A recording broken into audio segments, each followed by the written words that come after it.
evolution, and evolution part has been deleted for this year. So we'll discuss about only heredity. So first of all we must know what is heredity. Actually, transfer of characteristics from one generation to another generation is called heredity. The transfer of characteristics, or you can say traits, जो features हैं, जो characteristics है, जो traits हैं, उसका one generation से दूसरे generation में जो ट्रांसफर होता है उसी को हम हेरिडिटी कहते हैं. ठीक है, transfer, inheritance, the inheritance of characteristics through generation is called heredity. And heredity is important, and in this both the contribution of both father and mother are equal, because they both provide equal amount of genetic material during the sexual reproduction.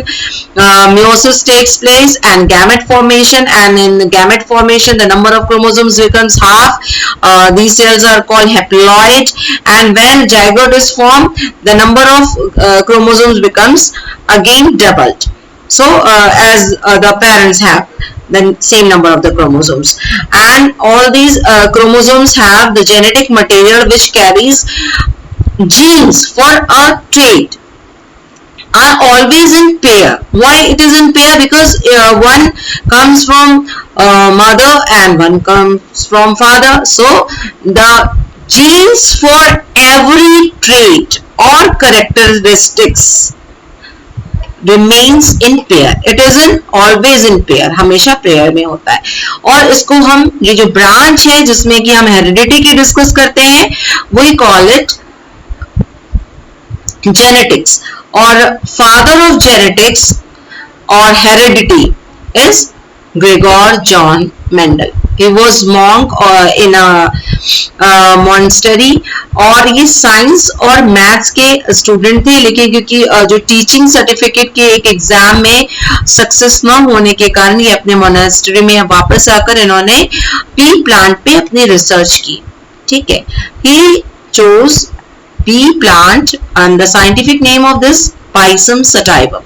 इन्होंने इस P plant को इसलिए choose किया, ये एक important question exam में भी आता है, and you must also know कि why he choose pea plant. तो first reason is that the pea plant has very short span of life, और इसकी काफी जनरेशंस उन्होंने स्टडी कर ली.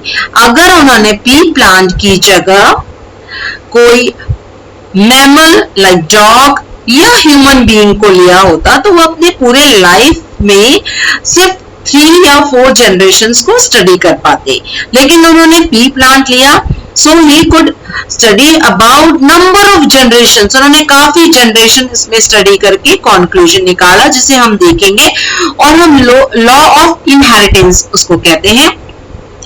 And the second reason he chose the pea plant was that there are so many contrasting characteristics in pea plant. Like first, the color of the seed. ये yellow and green, दो different contrasting colour है. इसमें आप यहाँ देख रहे हैं dominant trait and recessive trait लिखा है. Dominant means the trait which effects the phenotype. अभी हम आगे डिस्कस करेंगे. तो डोमिनेंट जो अपना फिनोटाइप पे इफेक्ट दिखाता है इसको हम डोमिनेंट ट्रेट कहते हैं. और we always write with the colour, we always write with the capital letter. जैसे ये येलो कलर है तो इसके लिए हम कैपिटल वाई यूज करेंगे, कैपिटल वाई कैपिटल वाई. और इसका जो कॉन्ट्रास्टिंग पेयर है, जो ग्रीन कलर है, जो रेसेसिव ट्रेट है, उसके लिए हम हमेशा स्मॉल लेटर्स यूज करते हैं. और क्योंकि आप जान रहे हैं कि जो एक ट्रेट के लिए एक पेयर ऑफ जीन्स होते हैं, इसको एलिलीज हम कहते हैं. ठीक है, इसको एलिलीज कहते हैं. ठीक है, alternative forms of genes. Alleles means alternative forms of genes. And the second is this also dominant, round, the shape of the seed and wrinkle. So many contrasting features are there. The shape of the pod, ये full है, ये constructed pot का shape है। फिर flower का colour भी violet और white, violet dominant trait है जबकि रेसेसिव ट्रेट व्हाइट कलर है। फिर पॉट का कलर ग्रीन एंड येलो, तो पॉट के कलर में जो ग्रीन कलर है that is dominant trait and the yellow colour is recessive trait. And the height of the plant, ये भी काफी कॉन्ट्रास्टिंग इसमें है।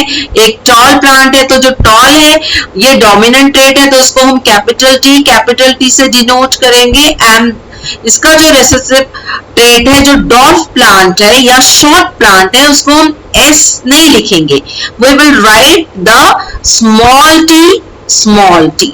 Is it clear? Now the important terms, जैसे अभी हमने डिस्कस किया फिनोटाइप, तो जो मॉर्फोलॉजिकल कैरेक्टर्स में हमें नजर आएगा, जो बाहर से आप फीचर्स देख पाते हैं, जैसे अगर फ्लावर का कलर आप देखकर बता सकते हैं कि वाइट है कि वायलेट है, या आपकी जो बालों का कलर है, आपके हेयर का कलर, आईज का कलर, जो बाहर से जो फीचर्स नजर आते हैं, जो ट्रेट्स नजर आते हैं, आप उनको फिनोटाइप कहते हैं, जिसको कि आप ऑब्जर्व कर पाते हैं। और उस फिनोटाइप को एक्सप्रेस करने के लिए जो जीन है, जो क्रोमोसोमल मेकअप है, ठीक है, अभी हमने जो टीटी लिखा था, ये हमने जो टी और ये कैपिटल टी लिखा, ये एलिमेंट्स, ये पेयर ऑफ जीन्स है, तो ये इसका जीनोटाइप हो जाएगा इंडिविजुअल का, ठीक है। Acquired traits means characteristics, so the characteristics which an individual acquired when he lives in different habitat, अगर किसी ऑर्गेनिज्म का हैबिटेट चेंज हो जाता है तो उस चेंज हैबिटेट के अकॉर्डिंग वो सर्टन ट्रेट्स उसमें डेवलप होते हैं, वो एक्वायर करता है और ये उस ऑर्गेनिज्म के साथ खत्म हो जाते हैं, ये नेक्स्ट जनरेशन में इनहेरिट नहीं होते। These traits are not inheritable, so they are called acquired traits. Inheritable traits are the traits which expressed in generation to generation, जो एक जनरेशन से दूसरे जनरेशन में, एक पेरेंट जनरेशन से उनके ऑफस्प्रिंग्स में, प्रोजेनी में ट्रांसफर होते हैं, उनको हम इनहेरिटेबल ट्रेट्स कहते हैं। अब मेंडल्स का जो मोनोहाइब्रिड क्रॉस है, जिसके बेसिस पे लॉ ऑफ इनहेरिटेंस, उन्होंने 3 मेन लॉ ऑफ इनहेरिटेंस दिए थे, law of dominance, law of segregation and law of independent assortment। तो हम इस वीडियो में पहले डिस्कस करेंगे law of dominance and the first law of segregation, ठीक है, जिसको कि हम डिफाइन कर सकते हैं on the basis of monohybrid cross, ठीक है। और जो लॉ ऑफ इंडिपेंडेंट असॉर्टमेंट है वो हम डाइहाइब्रिड क्रॉस के जरिए करते हैं। तो यहाँ पे पहले हम मोनोहाइब्रिड क्रॉस को स्टडी करेंगे। मोनो मीन्स 1, तो हाइब्रिड मीन्स जब हम 2 पेरेंट में क्रॉसिंग करवाते हैं, इनमें पॉलिनेशन होता है, 2 डिफरेंट कॉन्ट्रास्टिंग कैरेक्टरिस्टिक्स के प्लांट में जब पॉलिनेशन होता है तो जो जनरेशन होती है उसको हम हाइब्रिड कहते हैं, ठीक है। अब ये मोनोहाइब्रिड में हमने सिंगल ट्रेट, एक ट्रेट हमने लिया, एक टॉल प्लांट, हाइट जो कॉन्ट्रास्टिंग फीचर है, एक टॉल प्लांट हमने लिया और एक डॉर्फ या शॉर्ट प्लांट यहाँ पे हमने लिया, ठीक है। अब इसमें ये टीटी, जब ये दोनों एलील्स के दोनों ये सेम है, इसको हम होमोजाइगस कहते हैं, ठीक है, होमोजाइगस। और जब अभी आप यहाँ पे समझ लेंगे होमोजाइगस, ठीक है। अब ये टॉल प्लांट है और ये डॉर्फ प्लांट है, ये हम P1 जनरेशन हमारी हो जाती है, पेरेंट जनरेशन भी आप इसको कह सकते हैं। तो आपने अभी मैंने आपको बताया जस्ट नाउ कि मियोसिस के समय जब गैमेट फॉर्मेशन होता है तो ये जो पेयर है ये अनपेयर्ड हो जाते हैं, ये गैमेट सेपरेट हो जाते हैं, इस तरह से दो गैमेट फॉर्मेशन हुआ, यहाँ पे भी दो गैमेट फॉर्मेशन हुआ, और इन दोनों का ये जो कॉम्बिनेशन तैयार होता है, एक यहाँ से कंट्रीब्यूट करेगा क्योंकि कंट्रीब्यूशन दोनों पेरेंट का इक्वल होता है, इसका कंट्रीब्यूशन से ये जो हमें F1 फाइलियल वन जनरेशन मतलब फर्स्ट जनरेशन जो F1 जनरेशन है ये हमें जो मिल रही है, इसका जीनोटाइप आप देख सकते हैं। जीनोटाइप क्या है, एक कैपिटल टी है और एक स्मॉल टी है, ठीक है, ये F1 जनरेशन हम इसको कहेंगे। और इसका जो जीनोटाइप आप देख रहे हैं, एक कैपिटल टी और एक स्मॉल टी, दोनों जो जीन के पेयर हैं ये आइडेंटिकल नहीं है, तो इसको हम हेट्रोजाइगस कहते हैं, ठीक है। ऊपर आपने देखा होमोजाइगस और ये आपका हो गया हेट्रोजाइगस, ठीक है। अब ये हमारी जाइगस, अब ये पहले फर्स्ट F1 जनरेशन की जब हम सेल्फ पॉलिनेशन मतलब ये टीटी लिया हमने और ये टीटी लिया, यहाँ पे जब इनकी क्रॉसिंग करवाते हैं इसको हम कहते हैं कि हमने क्या करवाई, सेल्फ पॉलिनेशन करवाया। तो सेल्फ पॉलिनेशन में स्टूडेंट्स यहाँ पे आप ना टेबल फॉर्मेशन भी कर सकते हो। टेबल फॉर्मेशन के बाद आप इसमें जो गैमेट सेपरेट हो रहे हैं उस गैमेट्स को सेपरेट करके आप एक टेबल में आप बना लेंगे, क्योंकि आपको जब डाई हाइब्रिड क्रॉस को भी शो करना होगा तो उसमें भी आप देखेंगे कि जो इसमें आपका आ रहा है कि क्या फिनोटाइप और क्या जीनोटाइप होना चाहिए। तो ये जो गैमेट, ये टीटी गैमेट फॉर्मेशन होगा तो ये दोनों सेपरेट हो जाएंगे, एक कैपिटल टी और एक स्मॉल टी हो गया। अब यहाँ पे इसका भी इसी तरह से एक कैपिटल टी और एक स्मॉल टी हो गया, ठीक है। तो अब इन दोनों के कॉम्बिनेशन से आपका जो बनेगा प्लांट वो कैपिटल टी, इसके और इसके कॉम्बिनेशन से आपका बन गया कैपिटल टी और एक स्मॉल टी, इसके और इसके कॉम्बिनेशन से आपका बन गया एक कैपिटल टी और एक स्मॉल टी, और लास्ट में आप देख रहे हैं कि ये एक स्मॉल टी, तो इनके कॉम्बिनेशन से ये फॉर्म होता है आपको ये होमोजाइगस दो स्मॉल टी। यहाँ पे आप देख रहे हैं होमोजाइगस दो है और दो हेट्रोजाइगस है। ये हमारी हो गई F2 जनरेशन, यहाँ पे गलत प्रिंट हुआ है, ये F2 जनरेशन है, ठीक है। तो आप यहाँ पर देखेंगे F1 जनरेशन में कैपिटल टी के प्रेजेंस में जो फिनोटाइप है, ये F1 जनरेशन के जितने प्लांट्स हैं वो सारे के सारे टॉल हैं। ये जीन यहाँ पे प्रेजेंट होते हुए भी ये अपना इफेक्ट नहीं दिखाता, इसीलिए इसको रिसेसिव जीन कहते हैं और इसको डोमिनेंट जीन कहते हैं, क्योंकि dominant because dominant it effects the phenotype. इसके एक भी अगर जीन प्रेजेंट होता है तो फिनोटाइप इसी के अकॉर्डिंग इफेक्ट होता है। जितने प्लांट्स F1 जनरेशन में थे वो सारे के सारे टॉल थे। फिर F2 जनरेशन में जब हम देखते हैं कि ये तीन प्लांट, क्योंकि एक ये आप देख रहे हैं एक कैपिटल टी होने की वजह से ये भी टॉल होगा और ये भी टॉल होगा, हालांकि इनका जो जीनोटाइप है ये डिफरेंट है इससे, ठीक है।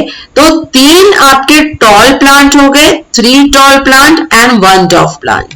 तो फिनोटाइपिक रेशियो क्या हो गया 3:2। आपको ये पूछा जा सकता है एग्जाम में कि what is the phenotypic ratio in F2 generation in monohybrid cross.